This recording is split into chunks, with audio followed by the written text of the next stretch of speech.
நமஸ்காரம். உங்கள் அன்பிற்கும் அபிமானத்திற்கும் உரிய வித்யாபுத்திரன் பிஆர் ராஜா குளத்தூர் பேசுகிறேன். ஸ்ரீமாத்திரை நமக. இதனுடைய 853வது வீடியோ. இந்த வீடியோ என்ன பார்க்க போகிறோன்னா, ஆரூர் பற்றியும் நம்மினேந்திய அடிகள்ன்ற அடிகளாரை பற்றியும் 63 நாயன்மார்களை ஒத்தரவர் அவரை பற்றி இன்னைக்கு மார்னிங் வந்து இவர் அனுப்பிச்சிருந்தார் விவேக் சரபேஸ்வரர். இப்போ கிருஷ்ணகுமார் வந்து கேஸ் கம்பேக் ஃப்ரம் கர்னூல்லேருந்து பெங்களூருக்கு வந்திருக்கான். வேலை விஷயமாக இங்கே புது ப்ராஜெக்ட்லாம் கொடுத்துருக்காளாம். ரொம்ப பிஸியாக இருக்கான். ஸோ ஸ்ரீனிவாஸ்குமாரும் அப்பா இறந்து போய் 1 மாதம் கூட ஆகலை. ஸோ அதில் பிஸியாக இருக்கான் அவன்.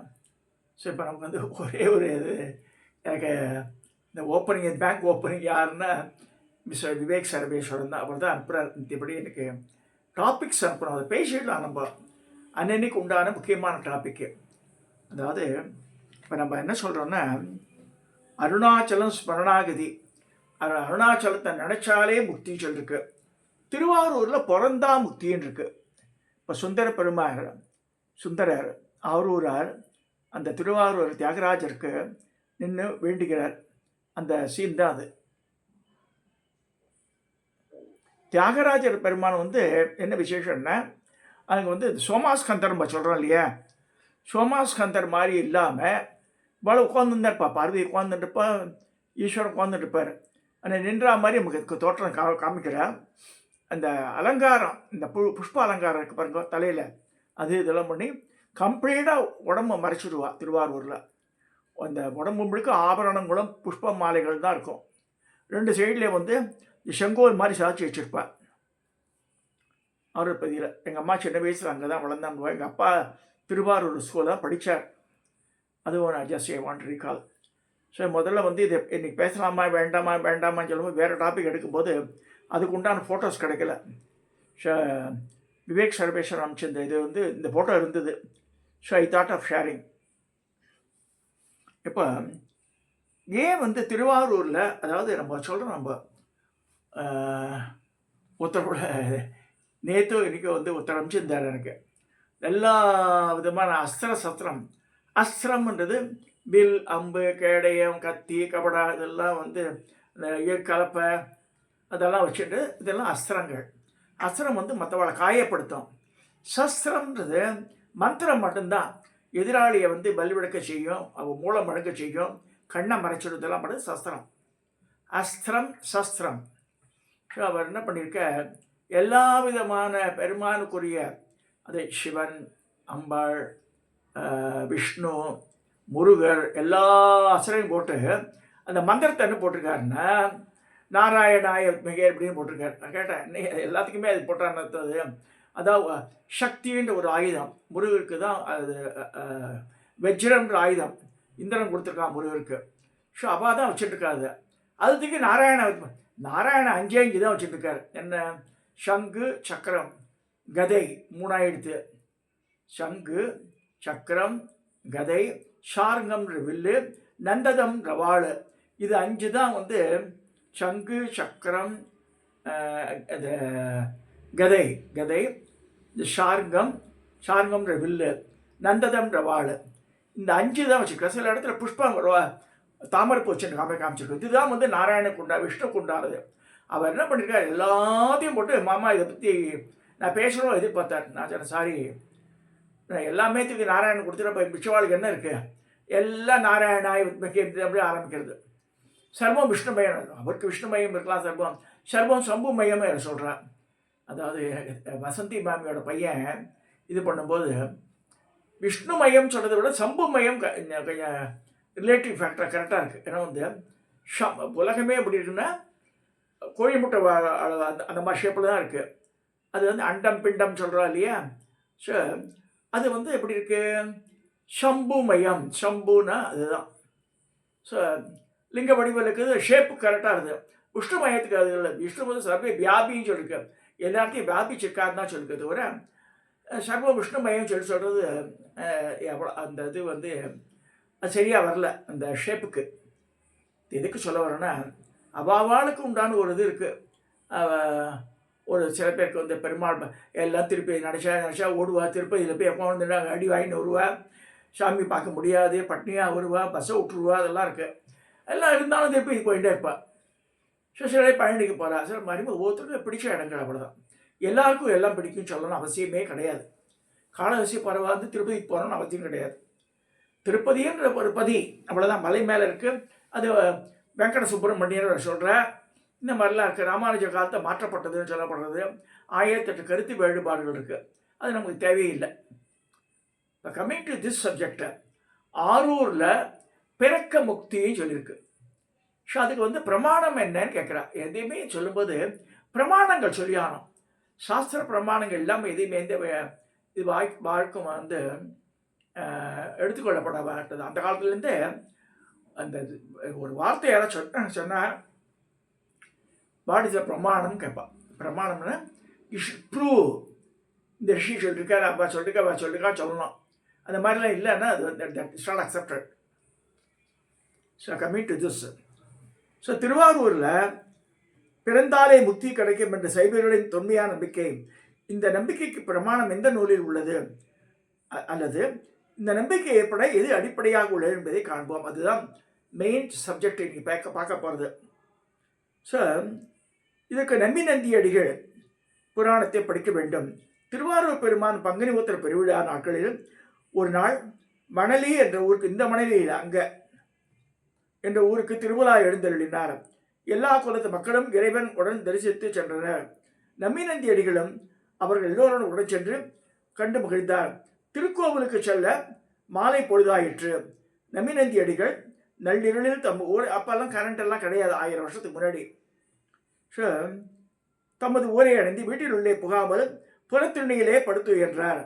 அப்பொழுது மனைவியார் வந்து அவரை துயில் உணர்த்தி வீட்டினுள்ளே எழுந்தருளச் செய்து சிவார்ச்சனையும் தீவளத்திலேயே ஹோமம் பண்ணி சிவார்ச்சனை பண்ணிட்டு அப்புறமா தூங்குங்கோ அப்படின்னு சொல்கிறா. ஸோ அப்புறமா தூங்கலாமேன்றா. அப்போ நம்பிநந்தியடிகள் சொல்கிறார், இன்றைய தினம் ஆரூர் பெருமான் திருமணலைக்கு எழுந்தருளிய போது யானும் உடன் சேவித்து சென்றேன். அந்த கூட்டத்தில் எல்லா ஜாதியரும் கலந்திருப்பதால் தீட்டு உண்டாயிற்று. அதனால் தான் ஆற்று உள்ளே வராமல் நீராடிய பிறரே மனைக்குள் வருதல் வேண்டும். குளித்ததற்கு நல்ல தண்ணீர் கொண்டு வா என்று சொன்னார். மனைவியாரை விருந்து சென்றார். அதற்கிடையில் நம்பிநந்தியர்களுக்கு சிறிது உறக்கம் வந்து விட்டது. திரும்பி திண்ணையிலே படுத்துட்டார். ரொம்ப டயர்ட்னஸில் படுத்துட்டார் அவர். அப்போ தியாகராஜ பெருமான் கனவுல வரார். இது இங்கே தான் முக்கியமான பாயிண்ட். அது தியாகராஜ பெருமான் கனவுல வந்து என்ன சொல்றார், அன்பனே, திருவாரூரில் பிறந்தார் எல்லோரும் நம்முடைய கணங்கள், அதனை காண்பாய் என்று சொல்லி மறைந்தருளினார். உறக்கம் நீங்கி விழுந்திருந்த நம்பிநந்தியடிகள் தம் அடியார்களே ஜாதி வேறுபாடு நினைத்தது தவறென்று உணர்ந்து எழுந்தபடியே வீட்டினுள் சென்று சிவபூஜையை முடித்து மனைவியாருக்கு நிகழ்ந்ததை சொன்னார். பொழுது விடிந்த பின் திருவாரூர் சென்றார். குளிச்சு திருவாரூருக்கு போகிறார். அப்பொழுது திருவாரூர் பிறந்தார்கள் எல்லோரும் சிவசாரூபம் பெற்ற சிவகணங்களாக அவருக்கு தெரியுது. எல்லாரும் பார்க்குறா. ஒவ்வொரு மனுஷனும் அவன் இடையன், கொசவன், கதுவன், வண்ணா எல்லாருக்கா பார்க்குறா. எல்லாமே திருவாரூரில் பிறந்தவா, எல்லாமே சிவகணமாக தெரிகிறா அவருக்கு, நம்பிநந்தியடிகளுக்கு. அடியேன் செய்த பிழை பொறுத்தருள வேண்டும் என்று ஆரூர் பெருமானை இறைஞ்சி போற்றினார்.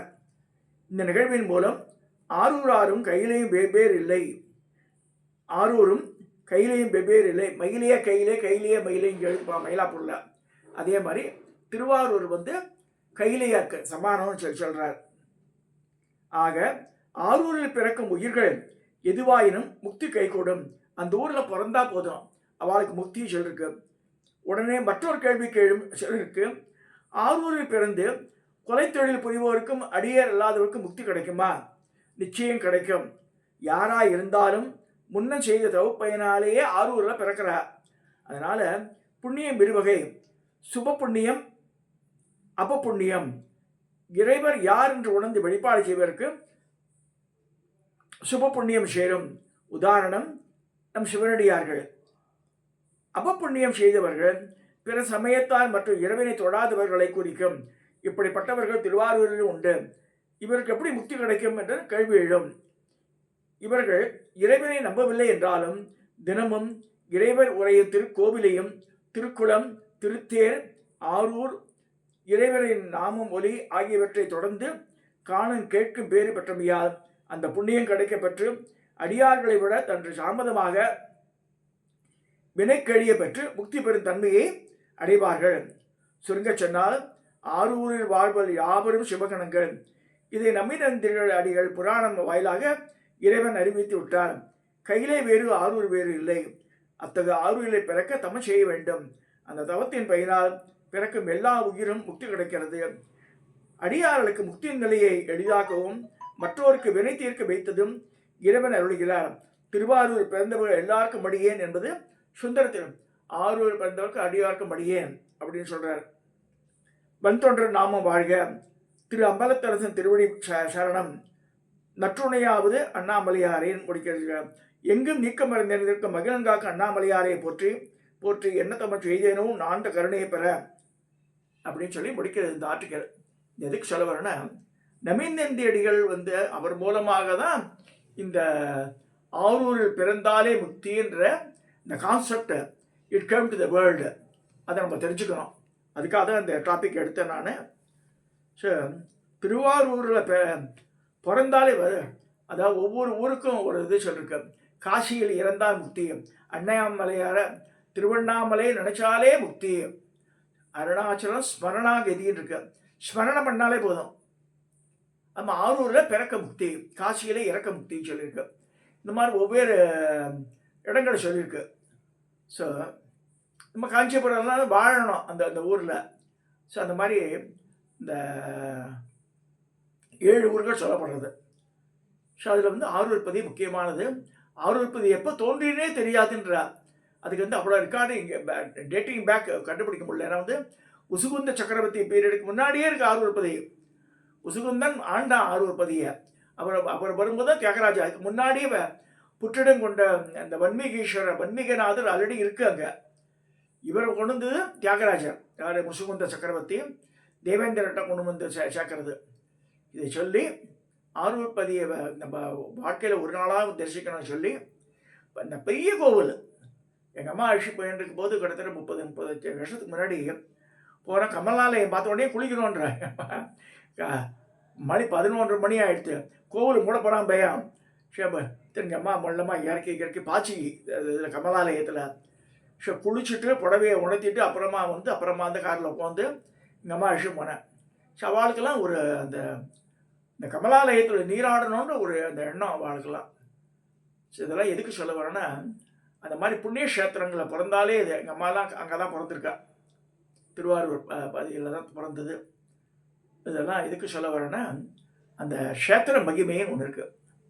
அதாவது மூர்த்தி, அந்த திருவாரூர் மூர்த்தி அந்த அந்த வன்மீகநாதர் சொல்லலாம். தியாகராஜர் தேவலோகத்தில் வந்தவர். மூர்த்தி தலம் இந்த ஆரூர் பதின்ற அந்த தலம் ரொம்ப சத்தியம். தீர்த்தம் கமலாலயம் தீர்த்தம். ஸோ மூர்த்தி தலம் தீர்த்தம். அதே மாதிரி அரியத்துறை சொல்லும்போது வரமூர்த்தி க்ஷேத்திரம் தான் பேர் சொல்ல ஒரிஜினலாக. ஸோ வரமூர்த்தீஸ்வரர். அப்புறமா தீர்த்தம் இது ஆரணி ஆறு, பிரம்மாரண்ய நதி. மூர்த்தி தலம் இந்த வரமூர்த்தி க்ஷேத்திரம். தீர்த்தம்ன்றது இந்த பிரம்மாரண்ய நதி. இது மாதிரி குளம் இருக்குது, அது வேறு. இதெல்லாம் எதுக்கு சொல்ல வரேன்னா, ஒவ்வொரு ஊருக்கும் ஒரு சிறப்பு இருக்குது. ஸோ அதை உணர்ந்து நம்ம செயல்படணும்னு சொல்லி இந்த பதிவை நிறைவு செய்கிறேன். நமிந்தந்திய அடிகளையே சரணம். இதை சப்ஸ்கிரைப் பண்ணுங்க, ஷேர் பண்ணுங்க, லைக் பண்ணுங்க.